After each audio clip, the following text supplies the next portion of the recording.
Hi Anuj, good to Hi see you Manoj. at Payment Insights 2015. Thank you. How are you doing? Enjoying? So I have one simple question for you. Sure. There's lots of innovations happening in payment system. Is there anything that excites you? I don't know why you call them innovations.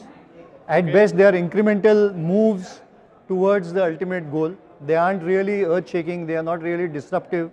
Okay. They are just feelers in the space. Nobody is really going the whole hog. To me, an ideal situation of the payment situation is we take the currency fully digital. If we can't do it, then, and I wouldn't call it an innovation either, I think it's the need of the hour. Ideally, you would take all high value transactions and move them completely digital. So you would demonetize notes of 1,500 rupees and say every single rupee there above that has to be done electronically. The poor man on the street doesn't use a 1,000 rupee note. So there is no excuse for him to say it's a small payment, right? If he can afford 1,000 rupees, he can afford to go electronic. So to me, that would be the right frontier, and I think that will elevate a lot of issues which we are facing all across. That's very interesting. And among all the intellectual property that is being generated or patents that are being generated pertaining to payment system, is there any one thing that has caught your attention? Nothing really that stands out as an outstanding innovation. I think you are seeing the same thing being done, what you are calling process patents, right? So there is no real product patent, but you have incremental process where everybody is trying to change to do the same thing in a different manner. That is not really helping us too much.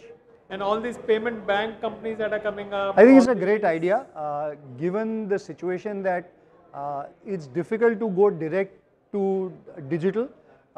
In a lot of quarters, there is perception you can't do that.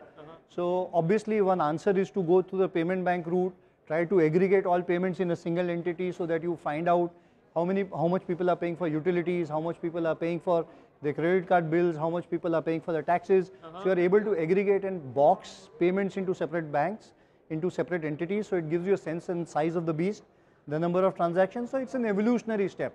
I am happy with the idea because it creates more opportunities, it creates more ideas, it creates somebody like the Post Bank into a more useful role, and they really can touch different corners of India. So they become a very strong candidate, obviously, and they can fulfill a very different category altogether.